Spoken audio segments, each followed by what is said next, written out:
Hello guys, I'm Architect Oliver and I prepared another set of questions for PD1096 or the National Building Code of the Philippines, Episode 2. I suggest guys dito sa PD1096, huwag niyong babaliwalain yung mga simple definition and minimum and maximum. Napaka-importante niya sa board exam and sa actual practice natin. So, I hope na makatulong tong video na to sa pagre-review nyo. So, let's start. Number 2, a non-structural facing brick, concrete, tile, metal, etc. attached at the backing or structural component for the purpose of ornamentation.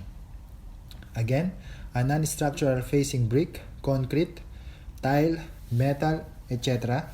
attached at the backing or structural component for the purpose of ornamentation. A. Brick. B. Stone. C. Face. D. Veneer. Answer? D. Veneer. Number 3. Footings located at least 2.4 meter below grade along national road or public highways may project not more than blank beyond the property lines. A. 0.2 meters. B. 0.3 meters. C. 0.25 meters. D. 0.4 meters. Answer? B. 0.3 meters or 300 millimeter. Number 4, under the National Building Code, an unfired pressure vessel initially full of air into which water from main is pumped. A. Pneumatic tank. B. Pressure tank. C. Water tank. D. Hydraulic tank. Answer? A. Pneumatic tank. Number 5. Under PD1096, hoistway pits shall be of such depth that when the car rests on the fully compressed buffer, a clearance of not less than blank remain between the underside of the car and the bottom of the pit.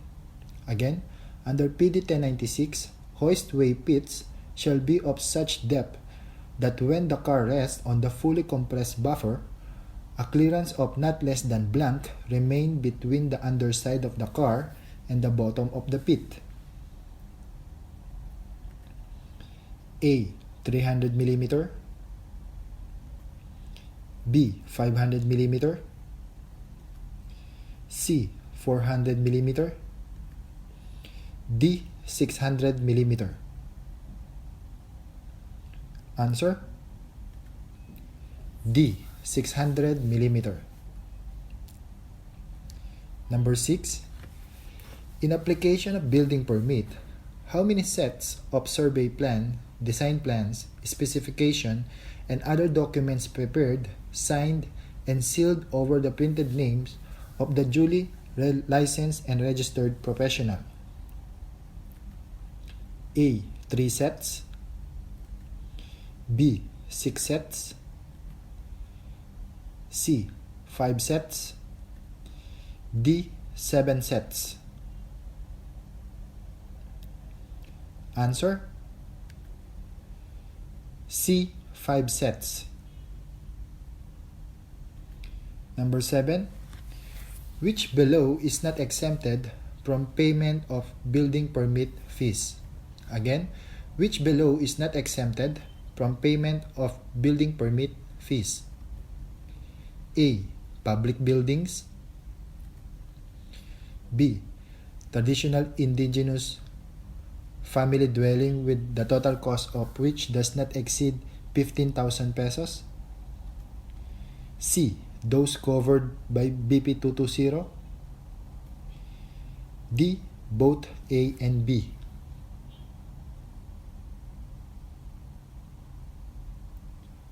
Answer?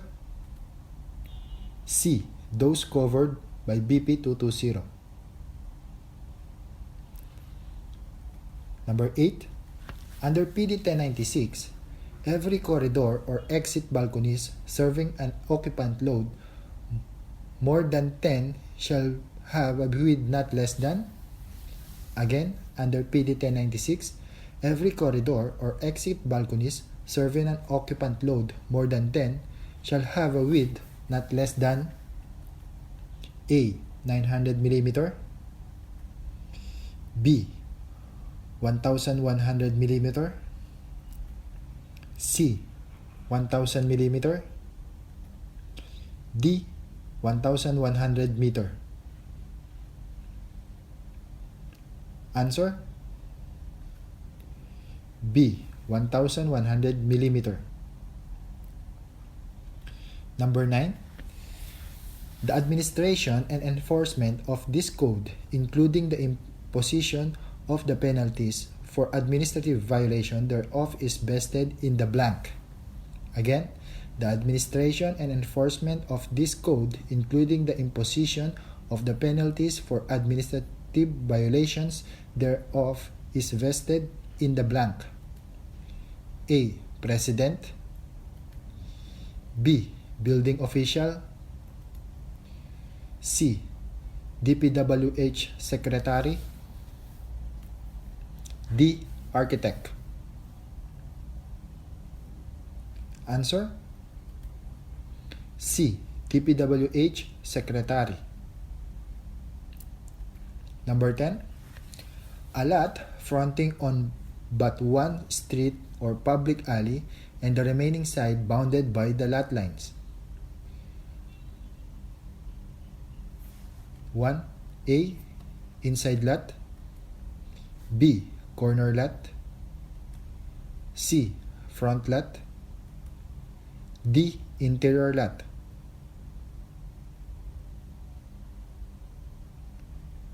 Answer?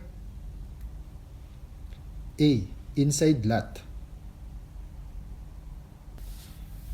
Number 11. What does OBO means? A. Office of the Building Officer, B. Office of the Building Official, C.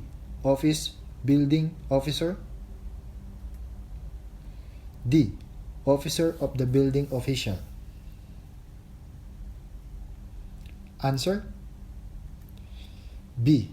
Office of the Building Official. Number 14. The dream house is composed of a 35 square meter swimming pool at the rear side of his plot. If applicable, what supplementary permit shall be necessary? A. Only building permit, B. Ancillary permit, C. Accessory permit, D. Excavation permit.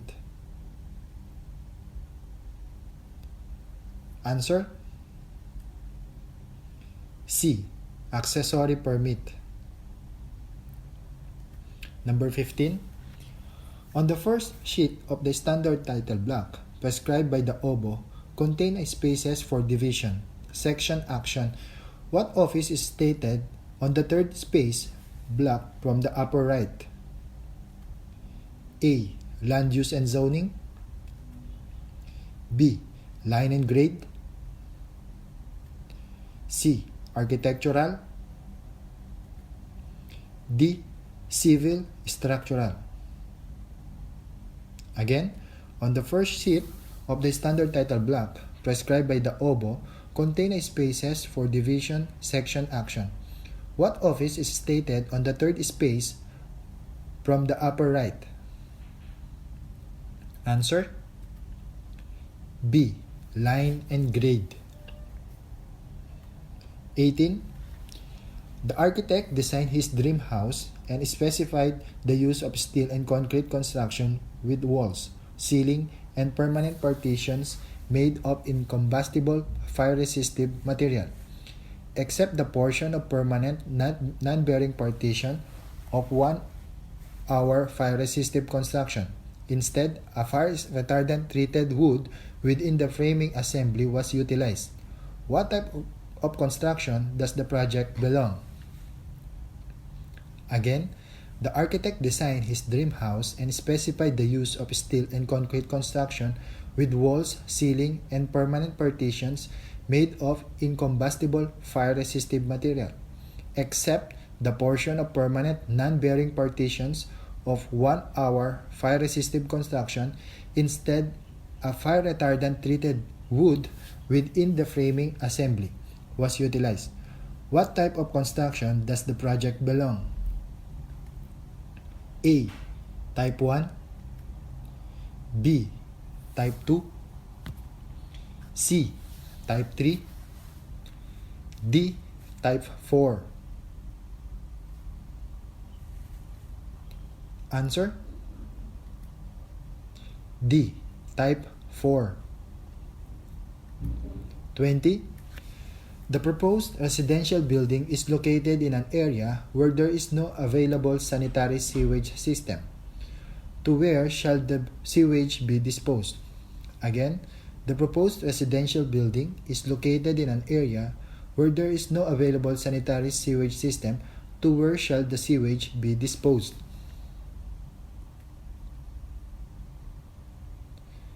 A. Estuary, B. Box culvert,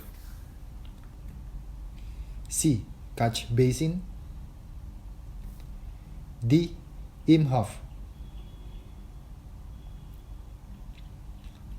Answer: D. Imhoff. 21. The foundations along the public sidewalk are structurally designed to encroach or project 480 mm beyond the property line. What will be the depth of the foundation top level below grade? A. 500 mm, B. 500 meter, C. 600 mm, D. 600 meter. Answer: C. 600 mm. 22. The architect has provided a movable shelter along the terrace supported entirely from an exterior wall of a building, a type which can be retracted, folded, or collapsed against the face of a supporting building. What type of structure did he provide? A. Awning, B. Marquee, C. Canopy, D. Parasol. Answer: A. Awning. 24. On the construction site, a temporary guardrail is about to be installed along the slab edge of second floor for protection, which is designed to withstand a horizontal force of 30 kg per square meters. What shall be the maximum distance of each support? Again, on the construction site, a temporary guardrail is about to be installed along the slab edges of second floor for protection, which is designed to withstand a horizontal force of 30 kg per square meter. What shall be the maximum distance of each support? A. 1.2 meter, B. 2.4 meter, C. 1.8 meter, D. 4.8 meter. Answer: B. 2.4 meter. 25. The newly built residence of Dr. Santos has a service door which is also served as a fire exit with a width of 900 mm and height of 2000 mm. Is it sufficient as per NBCP? Again, A newly built residence of Dr. Santos has a service door which also serves as a fire exit with a width of 900 mm and height of 2000 mm. Is it sufficient as per NBCP? A. No, it should be minimum 910 mm width and 2100 mm height. B. No, it should be minimum 100 cm width and 220 cm height. C. Yes, it should be minimum 9 meters width and 200 meters height. D.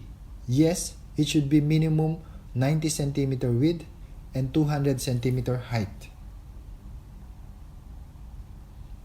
Answer? D.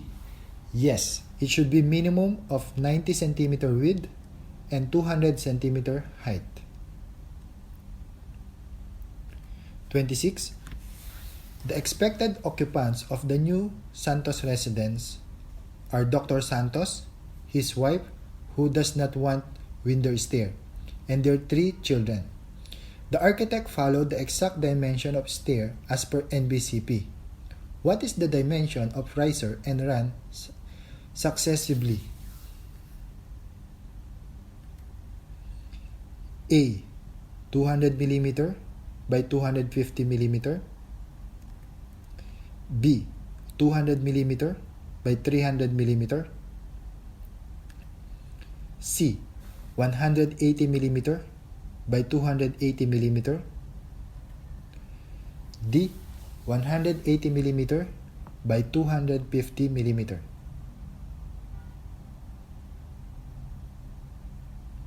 Answer? A. 200 mm by 250 mm.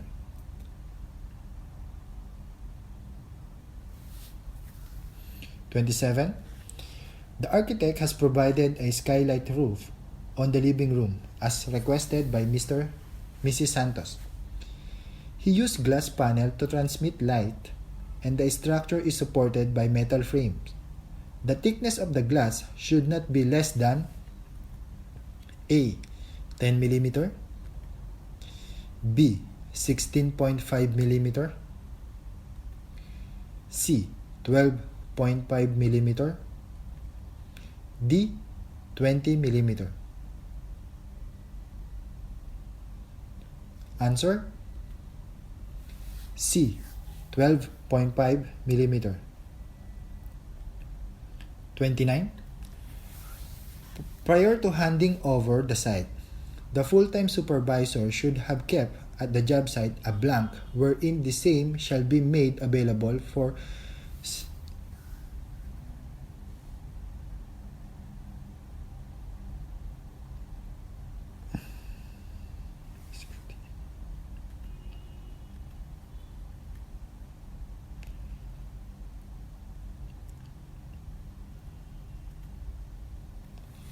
(29) Prior to handing over the site, the full-time supervisor should have kept at the job site a blank wherein the same shall be made available for scrutiny and comments by the OBO representative during the conduct of his/her inspection pursuant to Section 207 of the Code.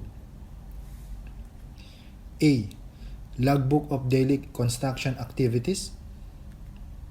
B. Logbook of weekly construction activities. C. Logbook of monthly construction activities. D. Logbook of weekly progress report activities. Again, prior to handing over the site, the full-time supervisor should have kept at the job site a blank wherein the same shall be made available for scrutiny and comments by the OBO representative during the conduct of his/her inspection pursuant to Section 207 of the Code. Answer? A.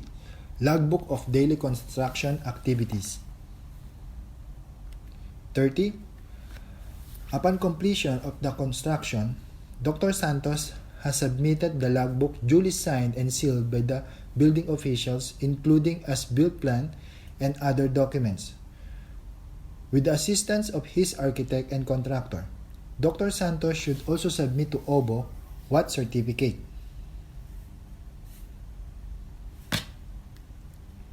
A. Technical transfer certificate. B. Certificate of occupancy. C. Certificate of completion. D. Birth certificate.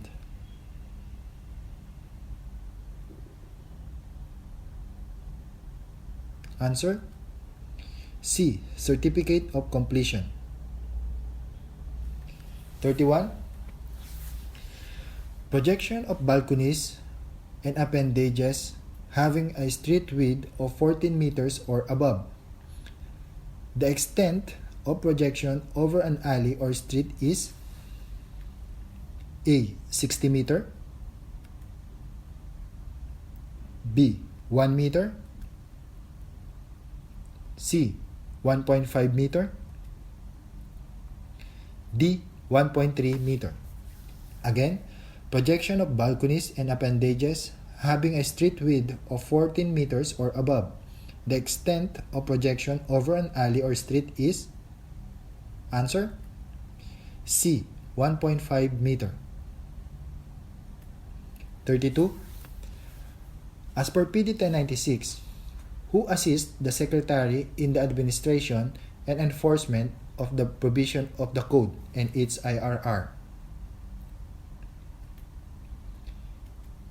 A. National Building Code Development Office. B. Building Official. C. DPWH Secretary. D. Technical Staff. Answer: D. Technical Staff. 33. As per PD1096, these are areas within which only certain types of building are permitted to be constructed based on their use or occupancy, type of construction, and resistance to fire. Again, as per PD1096, these are areas within which only certain types of building are permitted to be constructed based on their use or occupancy, type of construction, and resistance to fire. A. Fire-resistant areas. B. Fire zone. C. Fire-resistant zone. D. Fire area. Answer: B. Fire zone. 34. This shall be issued by the building officials within 30 days if after final inspection and submittal of a certificate of completion, it is found that the building structure complies with the provision of NBCP. Again, this shall be issued by the building officials within 30 days if after final inspection and submittal of certificate of completion, it is found that the building structure complies with the provision of the NBCP.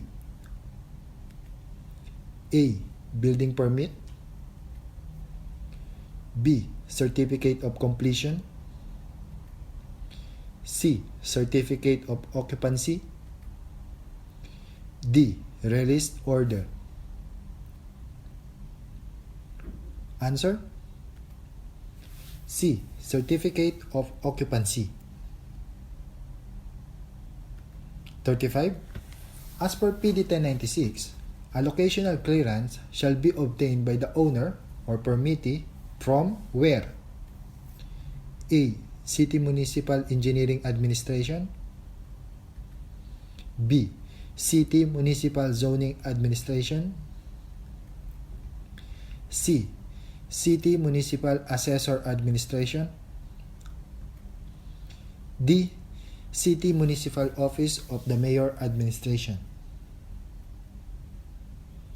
Answer: B. City Municipal Zoning Administration. 37. Which of the following is not covered in the framework of minimum standards and requirements for building under PD1096? Again, which of the following is not covered in the framework of minimum standards and requirements for building under PD1096? A. Maintenance. B. Location.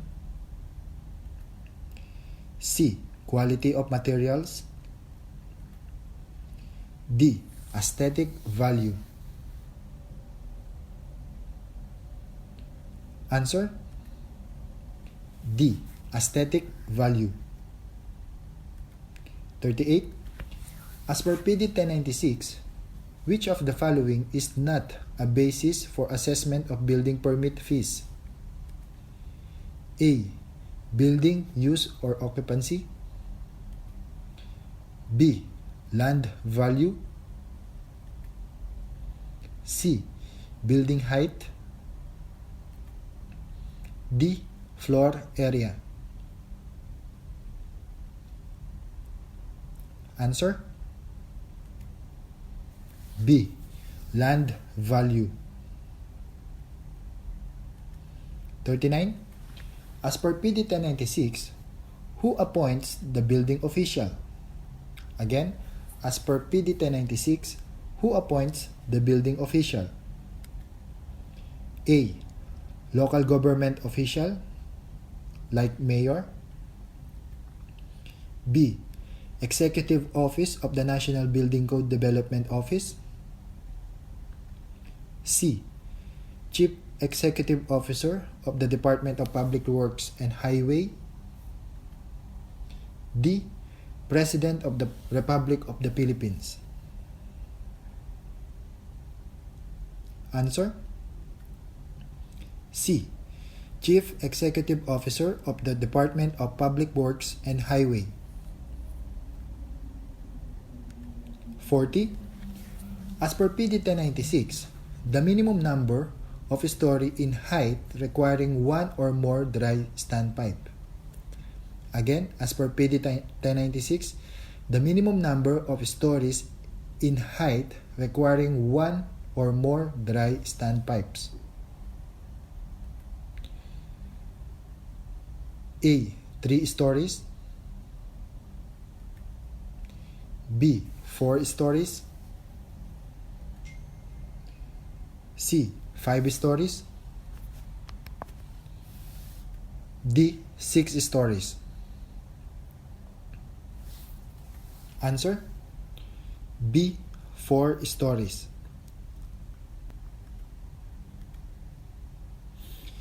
Yun guys, thank you very much for watching this video. I hope na nakatulong siya sa pagre-review nyo. And good luck guys sa darating na board exam, and I hope makapasa na kayo. Thank you guys. Bye!